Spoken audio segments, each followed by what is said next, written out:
Aujourd'hui on refait des expériences musicales, parce que vu les commentaires vous sembliez avoir bien apprécié comme nous le témoigne ce commentaire. Bon bah je vais quand même en faire, je fais ce que je veux. Aujourd'hui on va faire de la musique avec rien du tout. Non, je dis pas n'importe quoi. Bon, il va falloir faire des précisions. Quand je dis faire de la musique avec rien, je prends pas la métaphore du fait que je vais le faire avec peu de matériel ou avec les objets autour de moi. Non, on va faire vraiment avec rien du tout.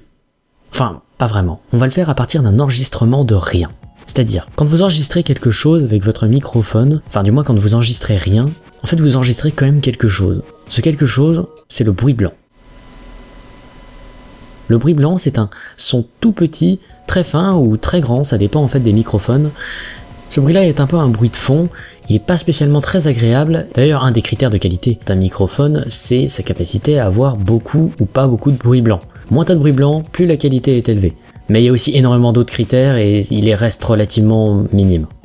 Alors il est causé par quoi ce bruit blanc? Eh ben ça dépend vraiment beaucoup du microphone, mais généralement c'est le mécanisme intérieur qui fait lui-même du bruit, ou sinon c'est des petites imperfections dans la manière de capter le son. Donc qu'est-ce qu'on va faire donc pour faire de la musique avec ça? Parce que c'est pas du tout musical, c'est plutôt énervant. Non mais là je me trompe. Déjà numéro 1, on va zoomer dessus et on va le rendre très fort. Voilà, douce mélodie pour les oreilles. Et on va le mettre sur mon logiciel de prédilection, Ableton. Ce qu'on va faire dans un premier temps, c'est qu'on va essayer de réaliser un synthé avec ça. Ma technique pour faire un synthé à partir de ce genre de son, c'est de prendre une toute petite portion, minuscule, mais presque quelques millisecondes quoi. Et comme la portion est très petite, eh bien c'est comme si on avait créé une autre onde. Cette onde qu'on a créée, comme elle se répète, eh bien ça donne l'impression que c'est un son en lui-même. C'est un peu ce qui se passe quand vous jouez le même son à des intervalles minuscules. Au bout d'un moment, on n'a plus l'impression d'entendre le son en répétition, mais on a juste l'impression d'entendre un son continu. Donc avec ça, on crée un synthé qui va ressembler un peu à des cordes frottées. Pour ça, on fait en sorte que le son ait une attaque longue et une sortie également longue. On va utiliser un égaliseur pour enlever un peu les fréquences hautes qui sont un peu énervantes, et on va essayer de conserver les fréquences un peu du milieu qui seront mis en valeur par le synthé. Ensuite, on va essayer de créer un pluck. Aussi, on peut l'appeler un beep boop.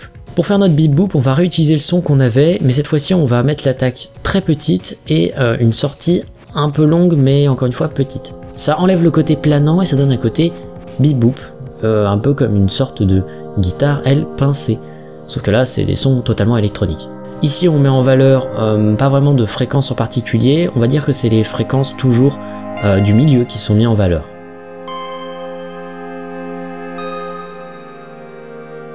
Mais on va en refaire un dont on va mettre les fréquences basses plutôt en relief, et ça va nous servir un peu de mélodie supplémentaire.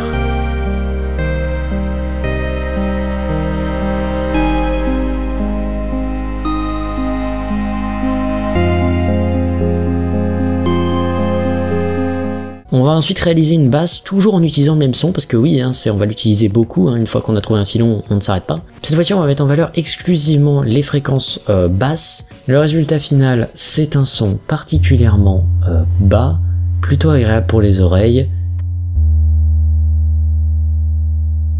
Par la suite, on va dire que la mélodie est bonne. Je vais pas non plus faire un truc trop compliqué parce que on commence à arriver un peu à se limiter au niveau des choix.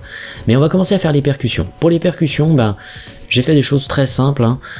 Pour le hi-hat, j'ai pris une toute petite portion du bruit blanc, mais accéléré et atténué vers la fin, ce qui donne un côté un peu tic tic tic. Ensuite, pour la caisse claire, qui ne sonne pas vraiment comme une caisse claire, mais c'est pas grave, j'ai fait la même chose, sauf que j'ai mis une sortie plus longue, j'ai mis en valeur les fréquences du milieu.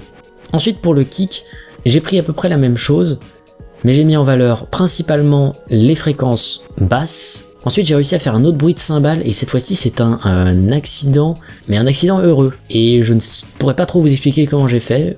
J'ai pris le son, j'ai un peu modifié, et j'ai mis un saturator, et ça nous a donné ceci. On compose des mélodies, etc. Et maintenant, avant de vous laisser sur la musique en elle-même, le résultat final, j'aimerais vous rappeler un truc. Tout ceci a été fait avec rien du tout. Vraiment, mis à part un ordinateur et un enregistrement, il n'y a rien. Donc il n'y a aucune excuse pour pas que vous vous mettiez à la musique, ou que vous vous laissiez emporter dans des délires dans le genre. Aujourd'hui c'est tellement simple de faire la musique, vous imaginez même pas. Tout ce que j'ai fait, ça ne vient pas de tutos que j'ai vus sur internet. Du moins en partie, c'est avant tout un rassemblement de connaissances que j'avais acquéries en expérimentant. Mais si vous voulez quand même faire de la musique en enregistrant des trucs tout autour de vous, et que vous n'avez pas les moyens de vous acheter un bon micro, figurez-vous qu'il y a des genres musicaux exclusivement dédiés à un son plus maison, moins bon. En plus, avec votre ordinateur, vous pouvez déjà un peu nettoyer vos sons. Allez vous intéresser au genre lo-fi, qui se base uniquement sur des enregistrements de mauvaise qualité, mais qui donnent quand même un sentiment agréable à la musique.